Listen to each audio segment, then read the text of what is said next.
आप सभी वरिष्ठ साथियों का बहुत बहुत आभार।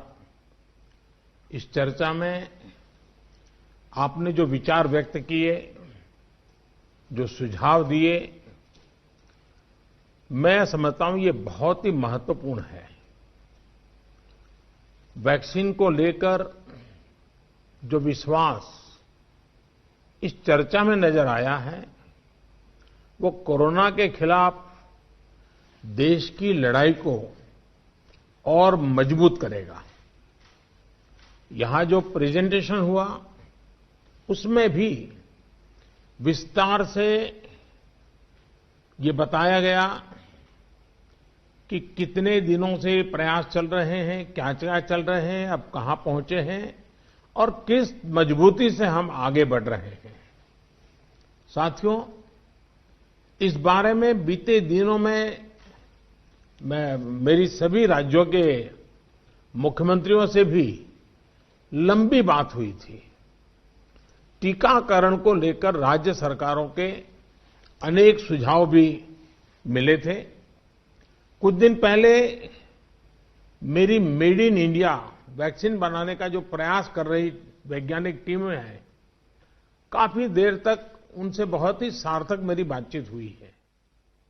वैज्ञानिकों से भी मिलने का मौका मिला है और भारत के वैज्ञानिक अपनी सफलता को लेकर बहुत ही आश्वस्त हैं। उनका कॉन्फिडेंस लेवल बहुत ही मजबूत है जी। अभी अन्य देशों की कई वैक्सीनों के नाम बाजार में हम सब सुन रहे हैं, लेकिन फिर भी दुनिया की नजर कम कीमत वाली सबसे सुरक्षित वैक्सीन पर है और इस वजह से स्वाभाविक है पूरी दुनिया की नजर भारत पर भी है। अहमदाबाद, पुणे और हैदराबाद जाकर मैंने ये भी देखा है कि वैक्सीन मैन्युफैक्चरिंग को लेकर देश की तैयारियां कैसी हैं। हमारे भारतीय manufacturers, ICMR, department of biotechnology और ग्लोबल इंडस्ट्री के अन्य दिग्गजों के बहुत ही संपर्क में रह करके तालमेल के साथ काम कर रहे हैं। आप एक तरह से मानकर चलिए कि सभी कमर कस के तैयार बैठे हैं।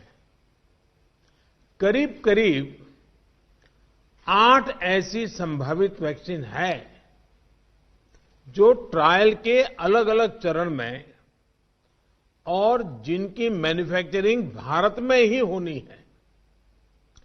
जैसा यहां चर्चा में भी बात आई, भारत की अपनी 3 अलग अलग वैक्सीन का ट्रायल अलग अलग चरणों में है।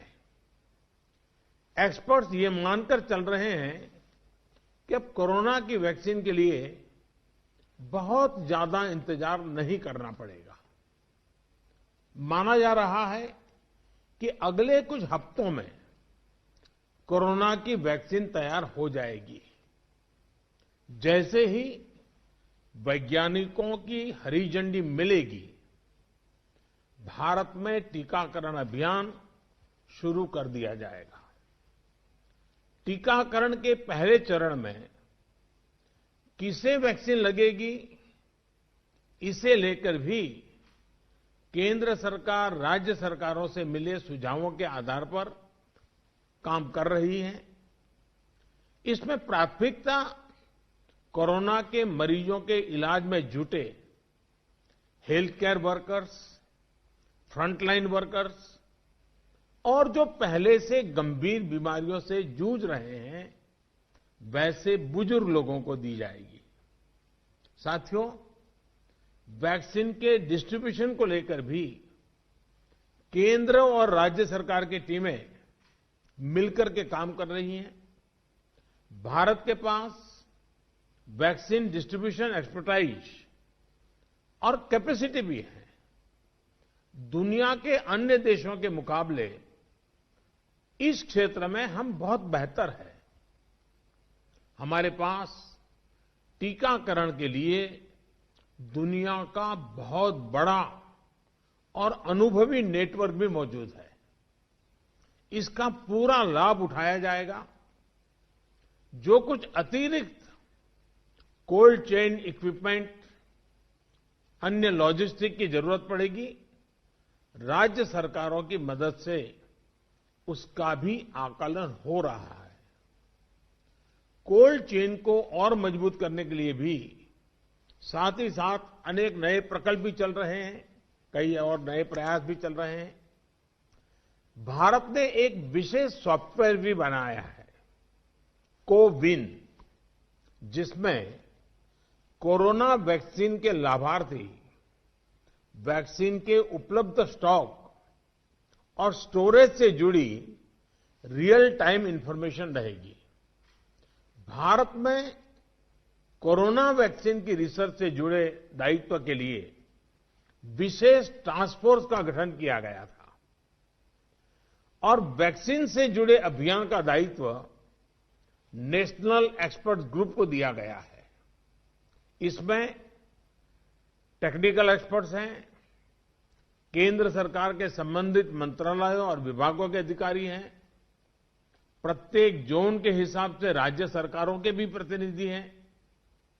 ये नेशनल एक्सपर्ट ग्रुप राज्य सरकारों के साथ मिलकर के काम कर रहा है। राष्ट्रीय और स्थानीय हर जरूरत के मुताबिक फैसले नेशनल एक्सपर्ट ग्रुप द्वारा सामूहिक तौर पर लिए जाएंगे।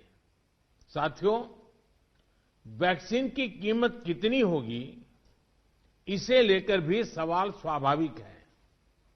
केंद्र सरकार इस बारे में राज्य सरकारों के साथ बात कर रही है।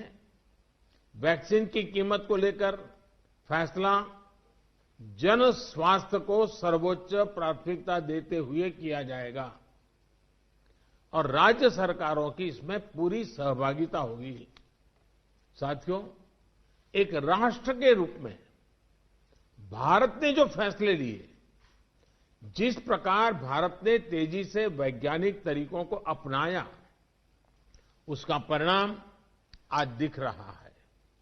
भारत आज उन देशों में है जहां पर प्रतिदिन टेस्टिंग बहुत ज्यादा हो रही है। भारत आज उन देशों में है जहां पर रिकवरी रेट भी बहुत ज्यादा है। भारत उन देशों में भी शामिल है जहां पर कोरोना की वजह से होने वाली मृत्यु दर इतनी कम है। भारत ने जिस तरह कोरोना के खिलाफ लड़ाई को लड़ा है, वो प्रत्येक देशवासी की अदम्य इच्छा शक्ति को दिखाता है।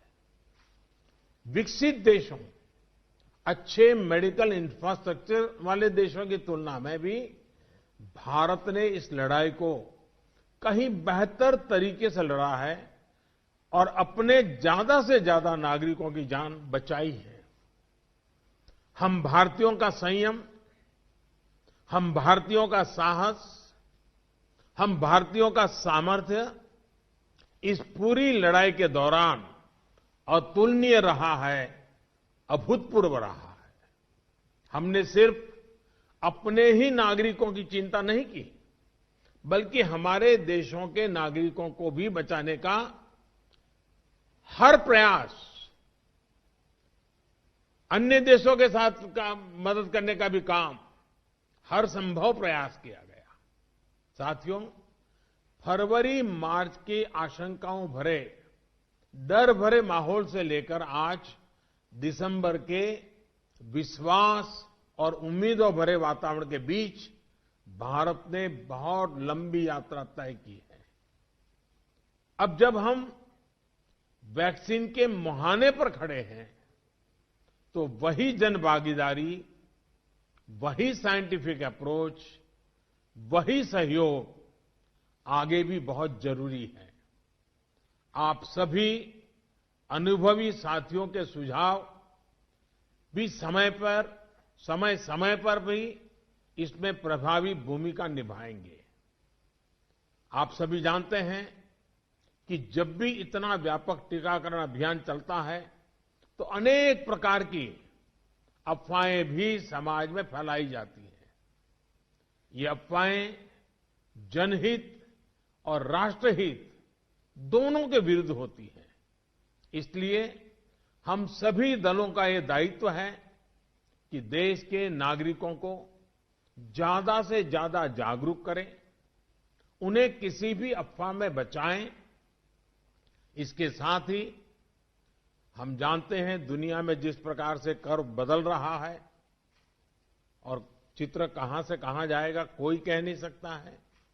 और ऐसे में हमारे जो प्रूवन रास्ते हैं, प्रूवन हथियार है, उसको हमने कभी भी छोड़ना नहीं है। और इसलिए 2 गज की दूरी और मास्क के प्रति भी हम लोगों को लगातार सतर्क करते रहना है।